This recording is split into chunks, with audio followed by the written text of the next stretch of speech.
publication, VOTI's Union of the Imaginary, a Curators Forum. My name is November Painter, and I'm Associate Director of Research and Programs at SALT, and co-editor with Susan Hapgood and Hans of the e-publication, which is now available for free download on the SALT online website. And there's also a growing archive of VOTI materials available at SALT Research. The digital forum VOTI was founded by Carlos Boswaldo and Hans-Ulrich Obrist in 1998 in a meeting with Jordan Crandall. Later that year, Susan Hapgood was invited to join the VOTI platform and help run its proceedings. Initially established as a permanent forum for the discussion of issues pertaining to curatorial practice in the context of contemporary society, over 50 art professionals were invited to contribute to the forum by participating in themed conversations. The e-publication gathers together hundreds of emails written between the years of 1998 and 2000. They were written by voting members, invited discussants, as well as those who entered into a public session titled Cultural Practice and War. The content explores a wealth of ideas and concerns, opening with a discussion about what the museum of the 21st century can or should be, and climaxing in an intense debate about the relevance of curatorial and artistic practice in the face of political conflict and war. So without further ado, I'd like to introduce the roundtable of former voting members. And I'll start from the far end. On my left is Charles Escher. He's curator of the 31st Sao Paulo Biennale and director of the Another Museum in the Netherlands. We then have Cornelia Lauf. Cornelia Lauf is an art historian, curator, and adjunct professor at the University of Venice. Next, there's Dan Cameron, who's chief curator at the Orange County Museum of Art in California. Hans-Ulrich Obrist is co-director of exhibitions and programs and director of international projects at the Serpentine Gallery, London. Susan Hapgood is director of Mumbai Art Room, senior advisor for Independent Curators International, and visiting professor at the Jawaharlal Nehru University in New Delhi. Hans of is director of research and programs at SALT here in Istanbul. Jordan Crandall is a media artist, theorist, and performer, and professor in the Visual Arts Department at the University of California in San Diego. And finally, Zdenka Badobanac is director of the Moderna Galleria Ljubljana, Slovenia. I just want to add that Zdenka is very kindly joining us for the first hour, but then don't be surprised when she exits, because she has to get to the airport in time for her flight. And Okpi and Lizo and Caroline Christopher-Carvia unfortunately couldn't be with us today. And now I'll hand over to Hans. To Hans-Ulrich, to somebody. Thank you.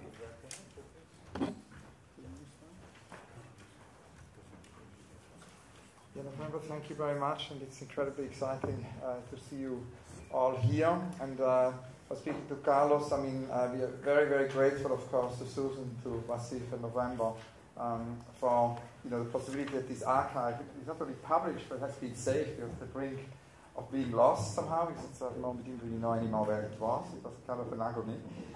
And the thing which is, I suppose, interesting, I mean, there's a couple of things I wanted to just mention. I mean, maybe a few about the beginnings of voting. But one of the things I was thinking this week is, I was sort of started working on a book of all my letter exchanges with the Austrian artist Maria Lasnik, and who is now in her 90s. And there are lots of handwritten letters. And I was thinking, at the end of the day, that's not so different how one would have done a book, on letters with an artist 50 or 100 years ago. But obviously something has very deeply changed. And, these letters from the early 90s are all handwritten. Now all our correspondences are by kind of email. And I suppose it's interesting here in SALT, which is an institution which in such an exemplary way deals with archives and focuses on archives and makes archives, a sort of an attention point for the 21st century, or what Eric Hobsbawm would say, makes the protest against forgetting a kind of a focus.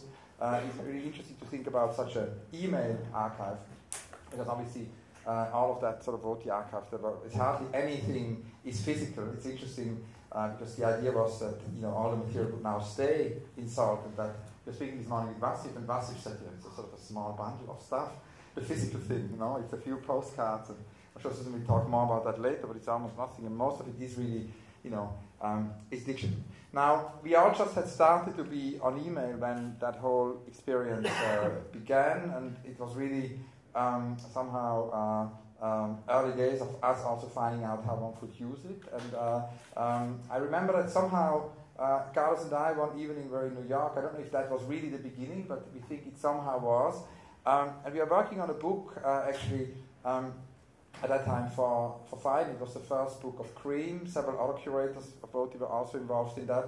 And it was kind of interesting because a misunderstanding had arisen because the publisher declared that the book would be a group show, kind of, and we would curate these pages. And we were under the impression that if we would curate the book, we would actually decide how the pages are layouted, and artists would do the pages as book, even as artworks and all of that. And we somehow were extremely troubled by that. And it was a long, late-night conversation in the streets of New York and in bars and all of that. And at a certain moment, we kind of came to the conclusion that something would have to be done. In terms of such misunderstandings, we could just articulate our position more clearly. We also discussed that night, how important it actually could be to start to address, notions of contracts. That became then a whole chapter in the book. There's a whole idea of what are curatorial contracts. We're very inspired by Siegelau. We're very inspired, of course, by Guy Debord. Reading, Guy Debord's contracts with film producers for the movies he made and with publishers. So that was one dimension. And I think from the very beginning there were these multi-dimensions to VOTI. So on the one hand, Carlos came up with this idea of it being a union.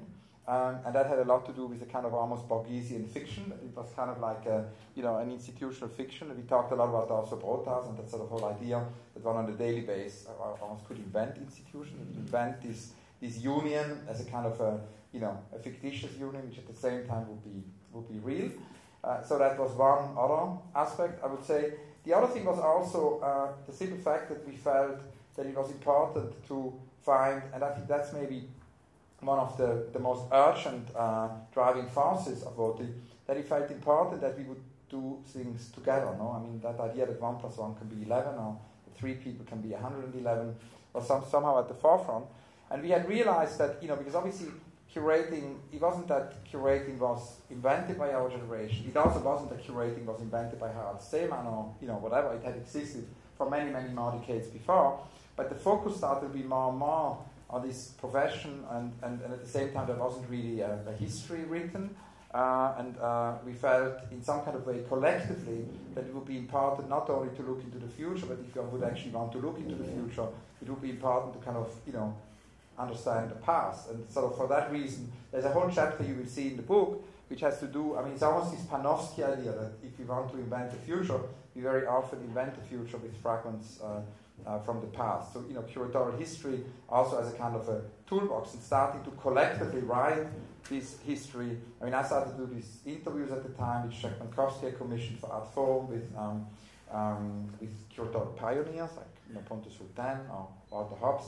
But I think many different other VOTI members had specific interest in historical figures to be, revisited, and that became sort of another sort of string. So it's almost like in super string theory, right? There were all these different kind of dimensions to VOTI. There was also this idea that we had observed, in the 80s there started to be a lot of, the profession of curating became, at least in Europe, much, much more public, with figures like Caspar Koenig and Harald Seemann, of course, who had pioneered for a long time, and Caspar Koenig as well as one of the great pioneers, and also, Jan Hood. And we felt, being very inspired by all these great pioneers, we felt at the same time that it was important that we would do something which would not just lead to us being sort of curators on our own, but it would be sort of like almost like a collective spirit. And how could we actually develop a structure which would avoid that what happens always at the beginning, what does things together, and then it sort of becomes more fragmented. So that we wanted to have a tool or a vehicle for this collaboration to kind of continue, or what Douglas Gordon once called for this promiscuity of collaboration, which we felt important, permanently different constellations to continue. And VOTI seemed to be a platform where we could always meet again, and then obviously lots of us collaborated with each other in constellations of 2 or 3 or 4 or 5. But again, in VOTI, it sort of somehow met. Maybe a last point I wanted to say is, and that's the idea of the meetings. One of the things which never disappeared and was always very important is that we would actually physically meet. And as you will see in the book, and that was also interesting because we had forgotten all about it, is when, Vasil and Susan in November started to email us all the documents, we realized that it was punctured by all these real life meetings. We met, ARCO played a very important role because it was the first art fair which actually brought many curators in one place and started something like conversations, which then many other art fairs did as well. But the specific thing about Arco was that they invited a lot of us. So basically, up to 50 curators would be invited to go to Madrid, and we would just gather there and meet at breakfast.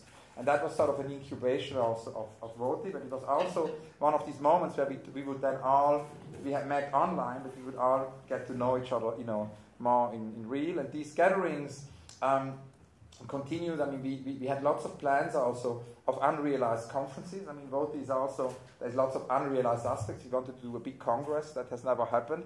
Then there was this conclave moment about which we maybe can talk later, which was another kind of trigger. So all these, moments when it leads to concrete meetings. And it also leads at certain moments then to concrete action. I mean, what was also interesting is that we felt at a certain moment that it could be interesting to have a kind of a tool where we could actually collectively react against certain things or for certain things and start to maybe have an impact on that. So and that was for the first time when Thelma Golden was fired from the Whitney, and we and Elizabeth Sussman. Sorry? And Elizabeth Sussman. They both, were fired from the Whitney Museum, and we felt a great sense of injustice in that and outrage. And rather than us individually sort of reacting to that, we collectively, all of us, wrote a VOTI letter. And that was sort of the first collective letter we wrote, and that letter was sent to the then director of the Whitney Museum, Maxwell Anderson, and this was followed by several other of such actions. So these are just a few, of the many, many dimensions of VOTI. Maybe just before we go on, if you would also mention Zeitwende and the 97, because that also has a lot to do with the formation of VOTI. Who wants to? That's yours, because you were there. The conclave. Yeah. We were all there. The conclave. Yeah, that's actually the strange thing, is because we had sort of the book. The book brought back all kinds of things also we had forgotten about, and I had forgotten all about that conclave moment. And then Carlos reminded me of it, because it was sort of a moment where we were actually invited to a mountain in Bonn. And again, it was sort of similarly to that situation with the book. It was a strange sense of discomfort we had, and we felt then we wanted to somehow, react to that, and that further fueled that, collective action plan somehow. But I really don't remember the details of this conclave. There is a photograph. I don't know if someone else might remember more. You were there, right? No, I was there. Zeitwende happened. It was going to be a 1999 turn of the century project. We all met in Bonn. There were about 100 of us, if I remember. It was were you there, Vasa? No. So it was a bunch of curators, and we were all talking about how to put together the perfect new exhibition for the new millennium. And what I recall is out of that conclave, a subcommittee to actually organize the exhibition was put together. And this was 98, 97, do you recall? I remember it was Oakley and Weezer. The meeting was 97. It was in 97. So we came away from that particular conclave with a 5-person team to put the exhibition together. It was you, right? Carlos, Yuko Hasegawa, Oakley and Weezer, and myself. So literally one curator from every continent, if you wish. And I think that was really their thought process as well.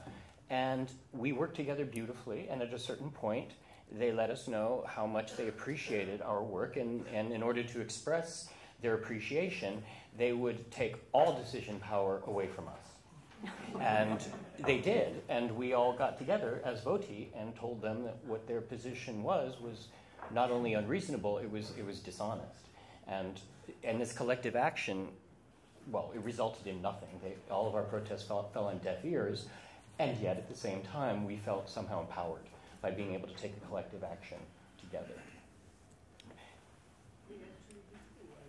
I just want to add that this was a moment when the word globalism was being bandied about, and it was coming out of an economic background mostly, and we were suddenly in this internet online forum where we were all able to connect, and it was incredibly liberating, almost intoxicating, it felt to me, to suddenly be connected with people which seemed all over the world. Actually, it was not all over the world, but it felt like it at the time.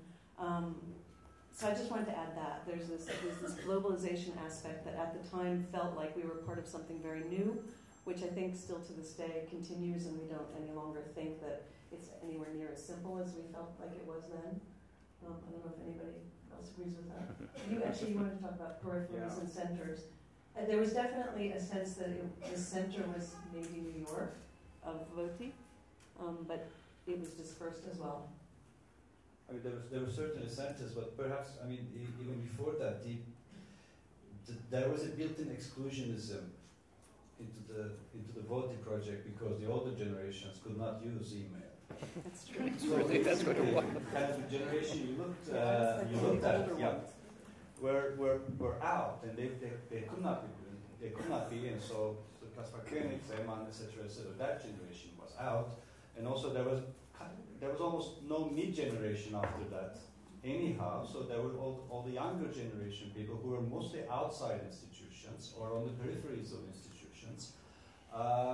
Always or inadvertently playing kind of temporary guest to institutional practices all the time, and the institutional museum practice all the time was a different kind of practice in terms of how it dealt with guest curators, so on and so forth. So imagine also this period is kind of the period when traveling exhibitions were out of the box exhibitions. Things were never not quite reinvented as they went on to new institutions.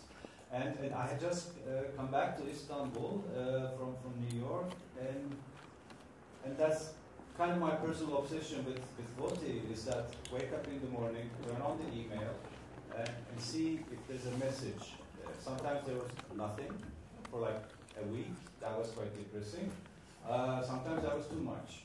It was either or, but anyhow, being outside Paris or so-called centers of the time, this was the only community I had, and that community was through email because I didn't have a community in Istanbul to speak to or to speculate with or to bounce off ideas with. So I had serious dependency on VOTI, and in terms of the technicality, just something about the ebook I should just mention this before we go on, is that when we were reconstructing the archives, we did not reconstruct the archives pretty much from the electronic space. Actually, we reconstructed the archives from printouts.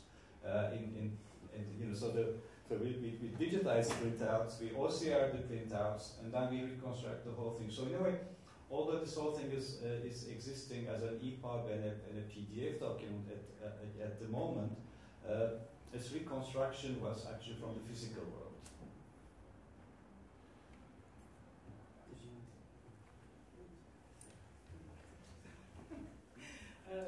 I would like to add something similar as Vasil was telling. Also for me, from so-called periphery, what it was extremely important to as a platform to be in daily contact with the curators, colleagues from different parts of the world. So that's something that I missed at that time in Ljubljana, and I would say that the things are still quite similar.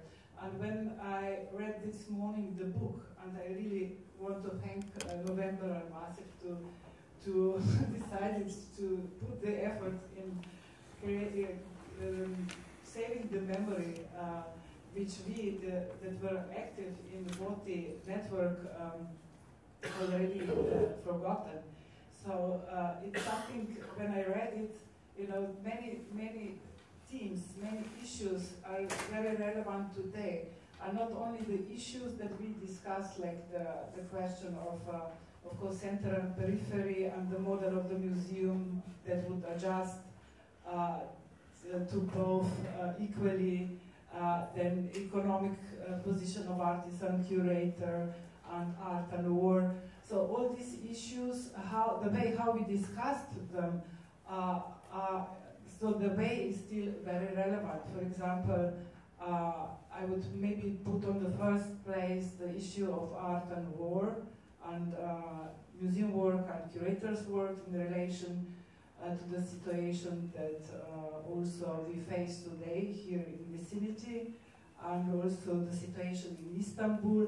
So all the discussions how art and how our work should relate to this type of situations are still very, very relevant. So, you know, I recognize that we still have the same dilemma, whether to take the activist position or it's better only to reflect the war and the demonstrations as are today here in Istanbul. So, of course, the most interesting part of that discussion was how difficult it was to think, for example, the war in Kosovo. That was the issue that we discussed a lot. At the end of the 90s, NATO bombarded Belgrade, and it provoked discussions. So, and it was difficult to take the position because it was difficult to understand the situation, actually. It was very complex. So, there were two, let's say, sophisticated forms of fascism. One in Serbia and one on the western side, like NATO. And that was kind of, you know, also for the voting members, when I read it today, difficult to grasp. And it is obviously that, you know, for the curators and for the artists, it's extremely important to learn about the situation in details, which is, of course, very difficult. And then the question comes how to react and how to work with images, because it's not only the war between in the real situation, but the war between the images. So that were the themes extremely important for me, and I would say personally, the end of the 90s, the years were when I was like a museum director and a curator kind of formed. At that time, I knew what I wanted to do as a curator. So the themes like, you know, the position of the museum in the periphery, the vicinity of the war, all these issues, Eastern European art, all these issues I had chance to discuss via VOTI network. And I have what was the most important immediate response to. And of course, the issue of economy at that time that we had was Brian Holmes, I think, was the one who was the most articulated in these terms. And when I read today his text that he contributed to the water discussions are still very, very relevant. Even more, I mean, there are many new issues related to the economic situation, as precarious work we discussed much more today than at that time. So I would say that the biggest change in the issues that were discussed at that time are exactly in this field of economy. So the war, the issue of the museum, we can discuss almost the same way as we did at that time, but economy, I would say, changed a lot. I wanted to add my thanks and congratulations to November and Vasif and Susan for doing such a great job on the editing of the book, because it's a really complicated process.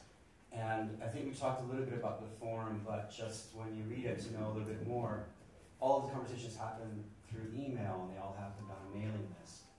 And does everyone know what a mailing list is? Most part, I mean, or a listserv also calls, everything's on by email. In the late 90s, at this time, it was very, very new. And new email alone was very new for people. And even to figure out how to participate in a mailing list was actually quite new.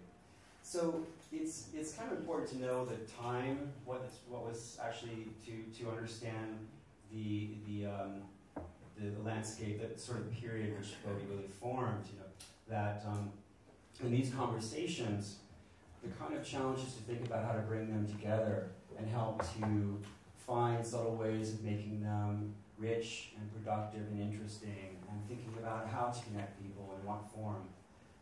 how to structure the kinds of various chapters, of the forum were really challenging because there's so many possibilities at that time, and you didn't really necessarily know which thing worked. So it was all about testing and finding things, in a sense.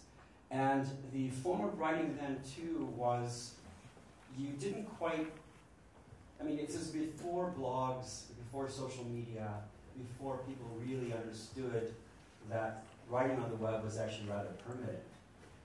Because at that time it was the opposite of permanence. It was very, very material.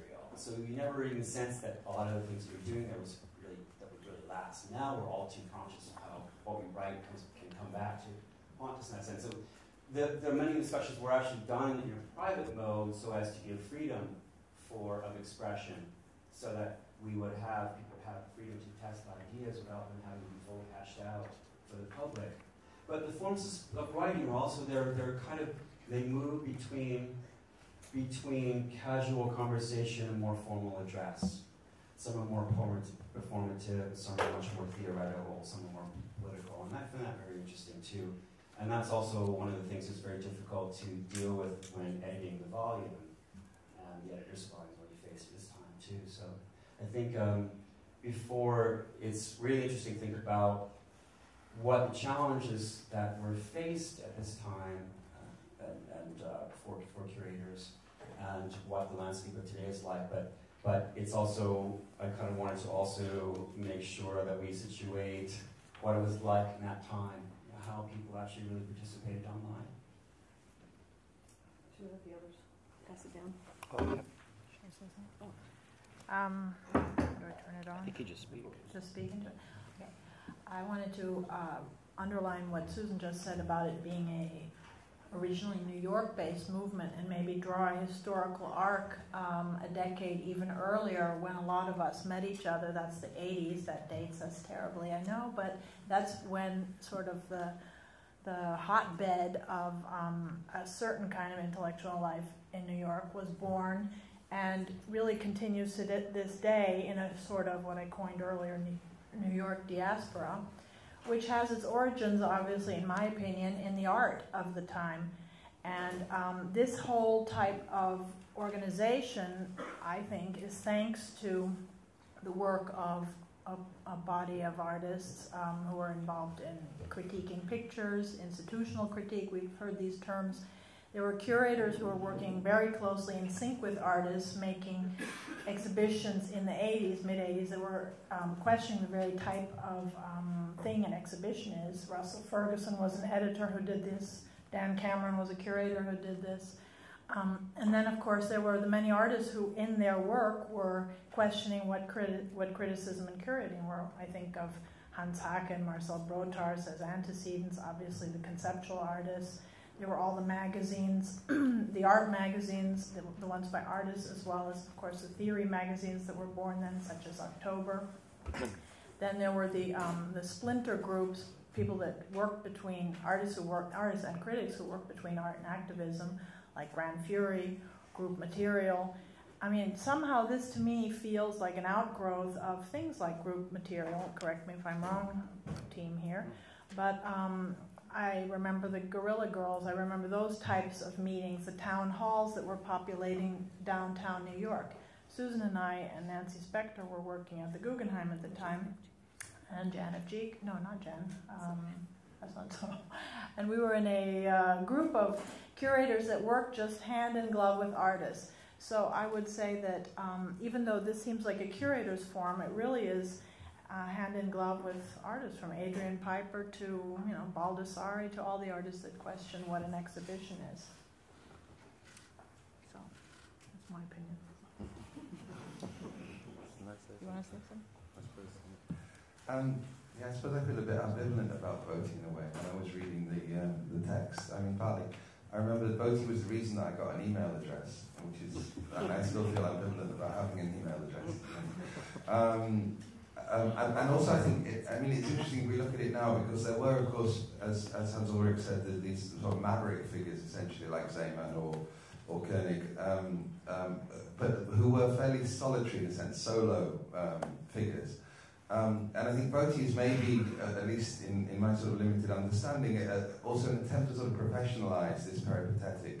I mean, I don't think it was a verbal attempt, but it resulted in a kind of professionalisation of this peripatetic curatorial figure, in which, in a sense, it seems to me, reading it, and I feel that also as an outsider, I'll say a little bit about that later.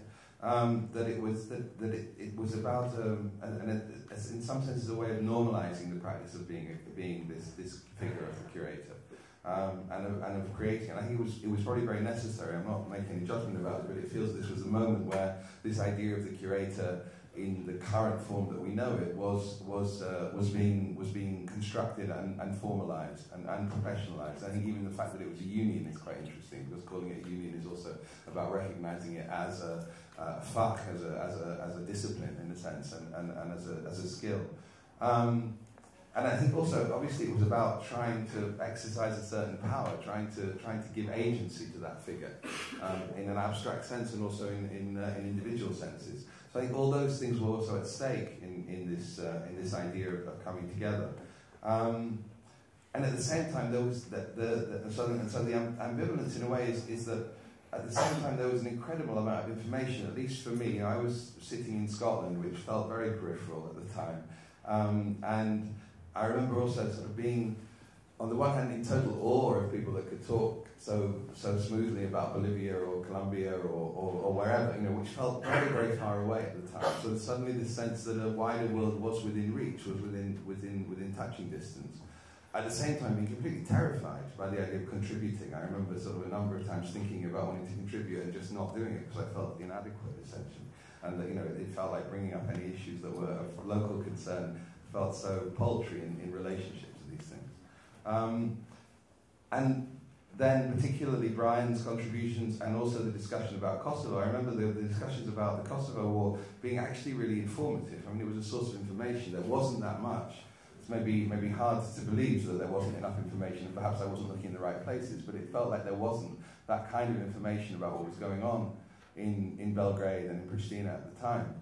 And that this was some way in which you could talk about that, or at least read about it, and eventually I contributed briefly to talk about it. So there was this sense in which this world, which was otherwise not available, could be touched within this VOTI group, and that was actually a very exciting moment, and something that I really appreciated. And I think that there was an attempt at one point to sort of open it up and to see whether more people could come in, and then it sort of lost its way at that point. So it needed that degree of professionalization, which a group of people that were interested in some of the same things could also discuss the rest of the world, but from that point of view. And I think that was quite interesting. You had a viewpoint as this sort of emerging idea of a curator, and you could then look at the world, look at the Kosovo War from that point of view, and see what the relationship might be between these world events, if you like, and this little sort of quite irrelevant field in a way of curating art. And that I valued, those sort of relationships beginning to emerge.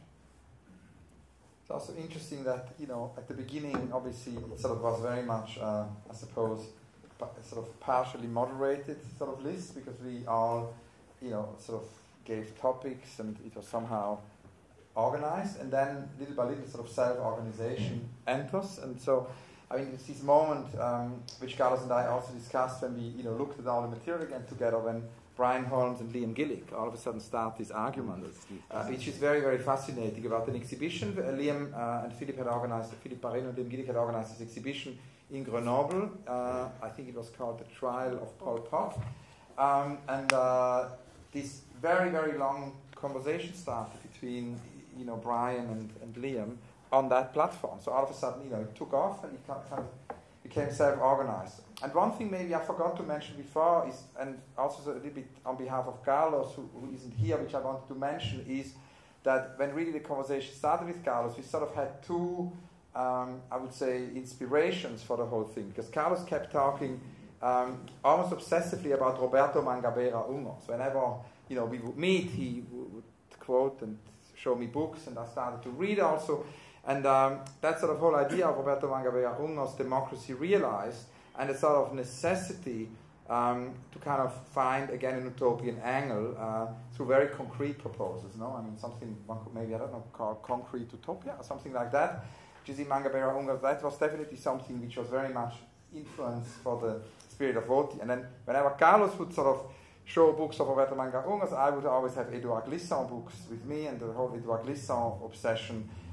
And that obviously has to do with the idea that it was, I suppose, also a moment it's not the first moment of globalization there is. I mean, there have been many previous globalizations in previous centuries, but in terms of curating, it was just the beginning of a rather extreme form of globalization. It's also, I suppose, and that flares up in a lot of the discussions, the dangers of these globalizations and the immense potential there is. No? I mean, on the one hand, VOTI embraced this new possibility there was in which, was also this really big excitement. I mean, I remember it was so complicated at that time very often to connect to emails. I remember being somewhere at an airport desperately trying to get online, or in a hotel, ending up behind the hotel lobby and actually becoming the receptionist in order to have a telephone line to go online just because of VOTI. It's really urgent to connect to VOTI. I very often, had to play a receptionist for an hour or two in a hotel and sit there at the reception just to, be able to answer the VOTI thing. And so on the one hand there was this incredible excitement, and of this, and also something, Charles, you described, this new complete, we did, I mean, at that time just not know about this polyphony of centers that much. I mean, this amazing thing, I knew nothing about, at that time, about Colombia, for example. It's only through José Roca that all of a sudden this window opened into an amazing Colombian art world, which we read online. However, I think also the pitfalls or the dangers of globalization were obviously of a great concern, and they appear in many of the conversations, and that, I suppose, leads us back to Glissant. The whole idea of the dangers of the homogenizing forces this globalization could entail or could actually impact on curating, and that particularly also has obviously to do with the Biennale circuit, and the whole idea of was the moment also when there were more and more Biennales, and to which extent that actually could lead, how one could resist homogenizing forces and produce sort of models of difference. And I think that somehow latently also manifested quite present in many of the discussions and keeps flaring up. I just wanted to add that we've said over and over again that it was very loosely structured, and it really was. There are overlap. If you look at the e-publication, you'll see that it's digested into these nice, neat conversations, which is not at all the way it happened. Some days you get 15 or 20 or maybe 30 emails coming in, then you'd have like a month of silence, and you think, did I get dropped from the list by accident? It was just that nobody had posted, and every time somebody posted, it went to everyone, and then there would be social things would be thrown in. So it's the e-publication is a very, very neatened form of what it was like at the time. And I just wanted to bring up two things we did. We touched briefly upon the way VOTI was in some discussions trying to protect curators' rights. And there were a few things that we did, and I want to particularly talk a little bit about the fax jam, because I was very involved in sort of helping pull it all together, and it was very exciting. What had happened, as Hans said, was these two curators had been fired by the director of the Whitney Museum, and we together started sending these emails. I think Nancy Spector sent the first email that was like the first salvo to the group, and then as a group, people got angrier and angrier, and then I actually sort of wove together and sent out these drafts, and what we ended up doing was everybody weighed in on this letter, which was really a collective effort. And then we did the fax jam, which I don't know whose idea that was. I think it might have been yours. Where we picked a particular day, and everybody in VOTI who wanted to do it, there were about 50 of us, sent the same fax to the fax machine of the Whitney all day long. And I heard from the inside that the director was ripping them out of the fax machine and saying, "What is going on here?" And it was this, this letter saying that we were really upset about the way he treated his curators, and it was a very serious letter, saying that basically curators didn't have enough rights in the institution, they didn't have contracts, they didn't have tenure, they were quasi-academic, yet they provided the program for the museum, and didn't have job stability. So that was one thing. And the other thing we tried to do, but it never took off, was we tried to collectively write a curator's contract. And it never took off. And when I read through it, I tried over and over and over again, and there were all kinds of arguments. I think you actually argued heavily against it. The conversations are fascinating, but we never did do that. So.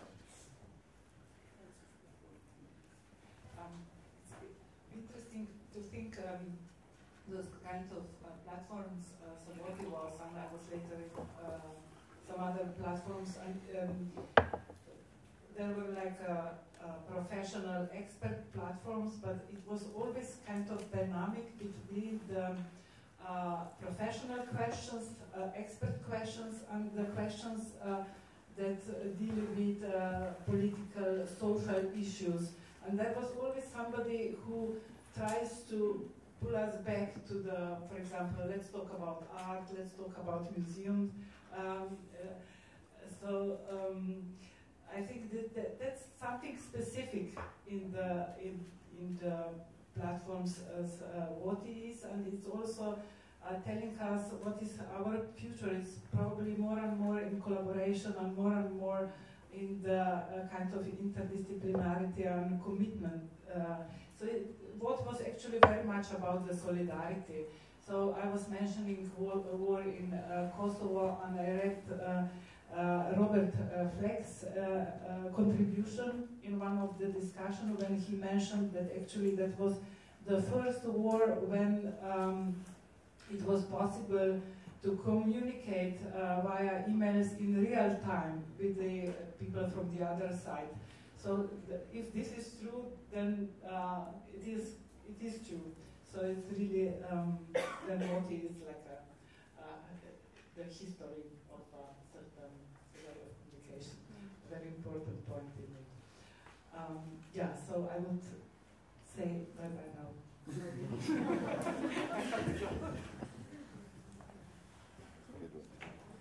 Would you like to come since you're another Bautista? Yeah, Daniel Biomba. Maria Laviova. Maria. Is Maria here? Yeah, she is. Oh, amazing. Maria should join us. You were a VOTI member. Please join us, yeah. Sorry for coming so late. I was also, I think, one of the latest people to. I mean, I do know that I was on this mailing list, but I was probably one of the worst contributors, or at least active. Yeah. So therefore, I felt, of course, I want to listen to this, but I hope it's not to hear from all the others that why didn't you contribute better 20 years ago? But I do remember this, and I was also. In a relatively distant place up in Stockholm, and it was so strange to hear all these voices from all over the world. Carlos Basualdo was a friend of mine already then, and Hans-Ulrich was working on Scandinavian art then with this big Nuit Blanche show, and I think that's when I was invited to at least receive these things. And I think it was, for me, a moment when I was not really a curator. I had been involved with some exhibitions, but I was really still mainly an art writer, a critic for a big daily paper, and then more and more for Art Forum and Frieze. And it was back then often the case that one shouldn't be too, especially for a big newspaper, not too involved with shows. You shouldn't really mix those things. So maybe VOTI helped me to push me over the border to become a curator. So now in retrospect, thank you. I'm interested to think about what's changed really in this period since, so we're talking about the late 90s, so we're 15 years from then till today. And so it's interesting to talk about and think about these discussions in substance, what got accomplished, what was addressed, and what the major challenges facing curators were at that time. And then it's interesting to think about how that's changed today. So I wonder if someone might want to address that a little bit. Charles, you talked a little bit about this morning, that you felt that, in fact, that the kind of internationalism that we actually so much take for granted today, is so much as a part and parcel of the cultural landscape, was actually quite new at that moment. I mean, I think it was basically what I said. I think that there was a sense in which a world was within grasp. I mean, I want to avoid those economic terms to some extent, just for the sake of it, really. But the world was within your grasp in a way that was incredibly confusing, and as I say, quite frightening. I mean, quite daunting. But at the same time, that it was available, and it's like a kid in a sweet shop. I mean, it's hard not to pick them up, even if they're really bad for you. So at the same time, this idea of being connected to the world it was too attractive not to take advantage of. Even though maybe it was bad. But so that process, I mean, it's maybe very personal because I came late to curating and I was doing something else, and probably all my colleagues that were much more experienced at the time, experienced this, as you said, 10, 15 years before. But for me, VOTI was that moment where it seemed to open up, and I don't know if that's shared or not. I wouldn't want to comment on that. But certainly, that idea of it being graspable was then something that the change shifts a certain psychological possibility. The imagination stops being confined by the nation state. Art histories still, even in the 80s, were written largely about nation states. Hans-Ulrich was making national exhibitions. He was doing the Scandinavian show, or the English show, or British show, whatever. So, I mean, these were still the formats in which many exhibitions were happening. They still are to some extent. There's still India and China, but even that has changed, I think, and there's less of a focus that art has to follow nation-state structures and nation-state borders than there was then. So that shift seemed to be emerging, perhaps, as I say, at a psychological level, with the capacity of these new forms of life, these new peripatetic curators. These new forms of life could adapt themselves to this world which was differently organized. Of course, power is ridden through that, and power was never equalized and still is not, let's be clear. But nevertheless, there's the notion of access, I say, a world within grasp, was something which felt to be manifested for me in this voting. I feel like I might be repeating what a couple of other people have said, but I wanted to also evoke the sense of being in New York and being a practicing curator at that time.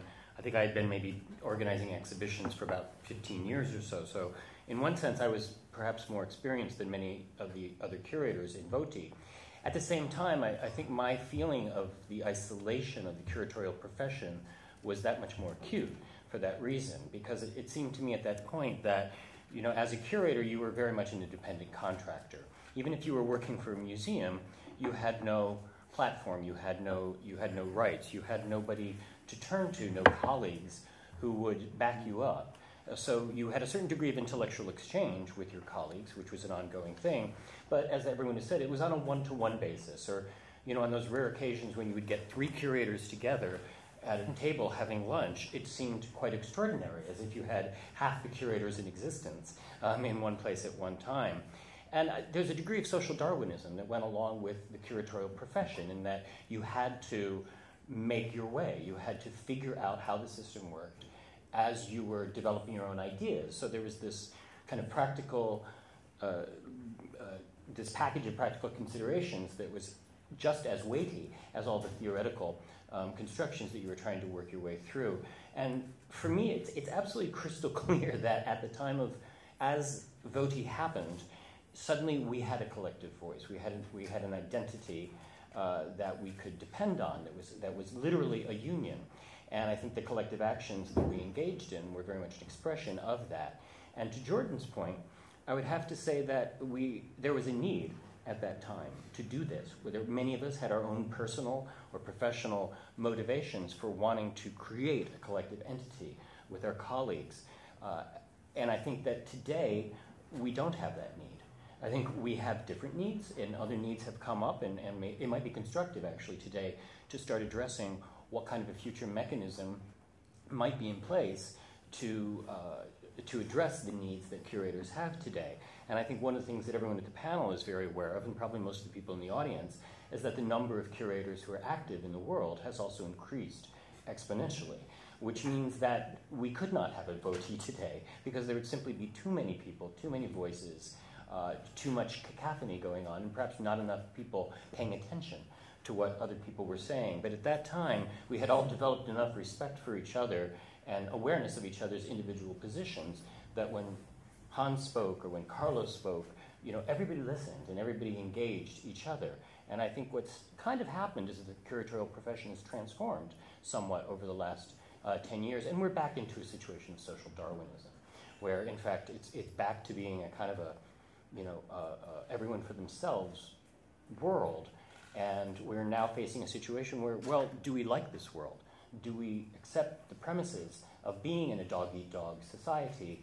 Or are we, in fact, dissatisfied with the status quo? And are we having an meeting like this? Is the publication of the VOTI book happening in part as a reflection of the fact that there's something about the status quo of being a curator in the world today that is deeply unsatisfying to many people? And if so, how do we address it, and by what medium?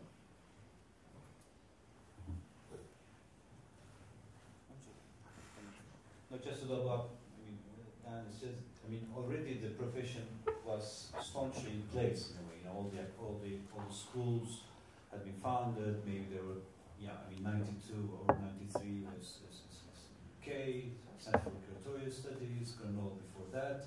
So the profession was in full force in a way, but it was also operating in a kind of a parallel reality that would be not the institutional reality of the general museum practice, but it was the biennial reality. And most, this kind of peripatetic curator was the imperative was that it would be the biennial community. Imagine that Manifesta 94, Johannesburg 94, 95, then 97. There was already a massive operation of biennials around the world in place that were already being curated by peripatetic curators who did not at that time have kind of a claim on the museum practice, or were on the edges of the museum practice. Hans-Ulrich we were basically kind of under the protection of a museum.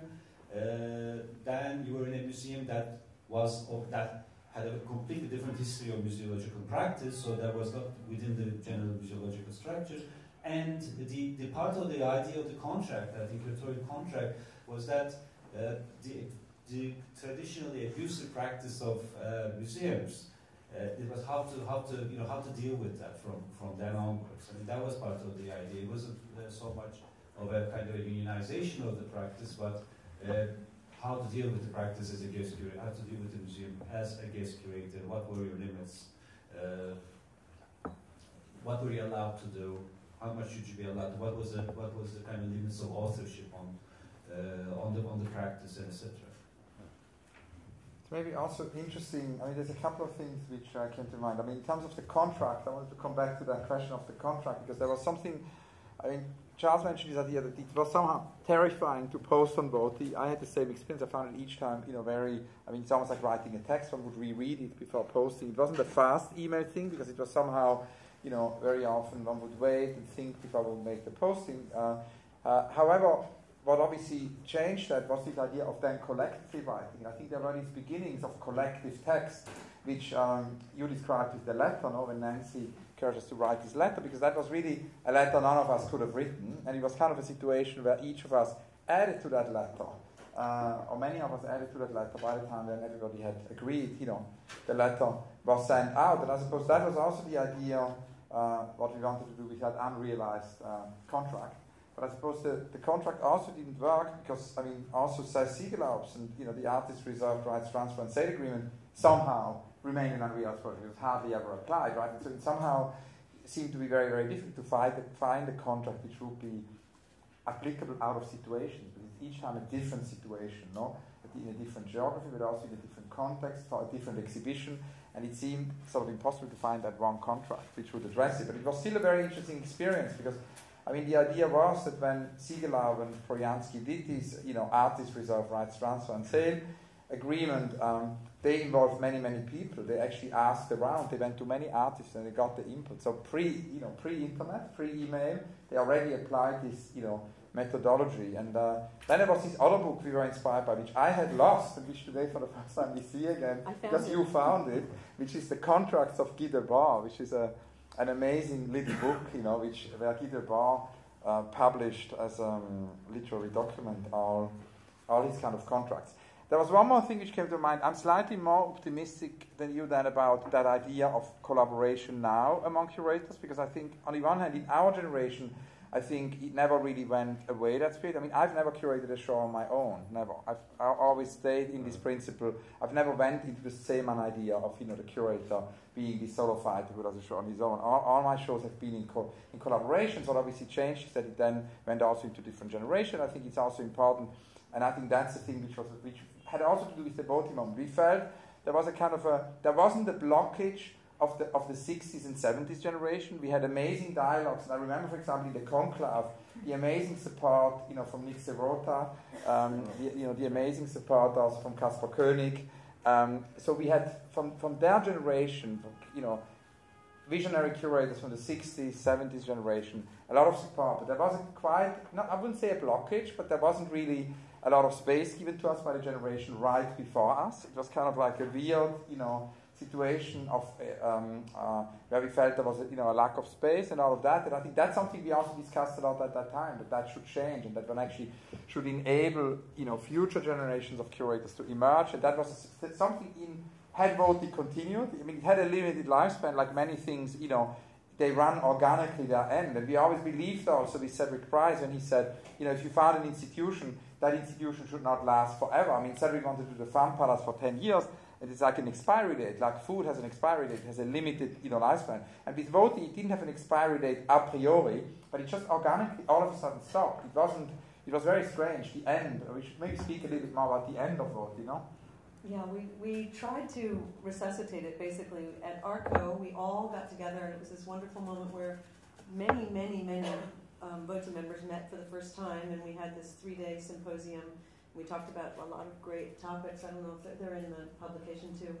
And then we had an informal meeting, and we agreed that we were going to, because it had been quite quiet, that we were going to assign topics. And so I went forward and wrote to everybody, and then basically nobody did it.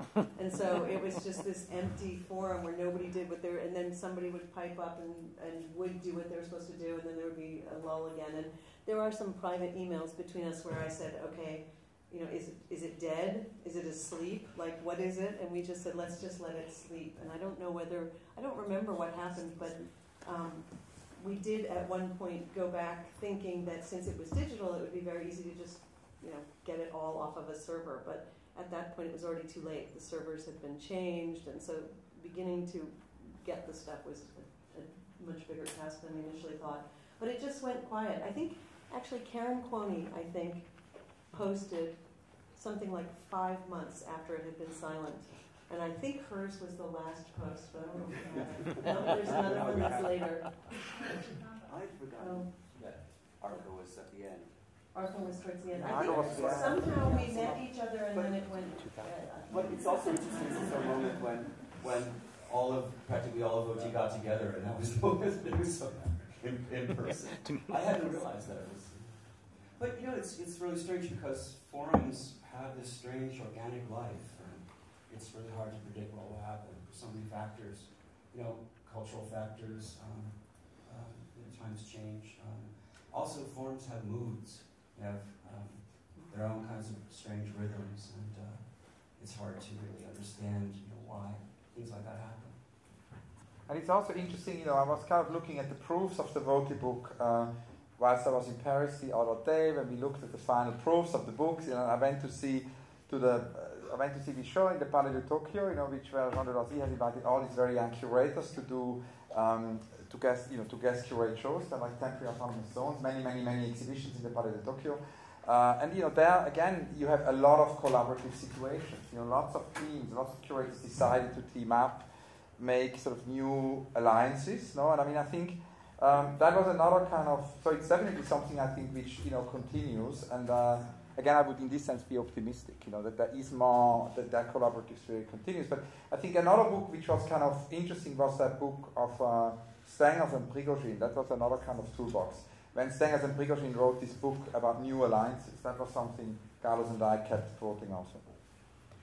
I'm just thinking that perhaps one of the Achilles' heels of the organization is that it was 50 authors in search of an artist, and that we never branded ourselves as we would have if we had worked with an artist from the outset, putting a visual stamp. If you look at the postcard that sort of launched the ship, that is one of the only visual things that have emerged over the course of VOTI. And it's funny that we never thought of going to 2x4, Pentagram, Stephen Sagmeister, or somebody to give the organization an image. Today, that's the first step that would have taken place, running to the brand agency.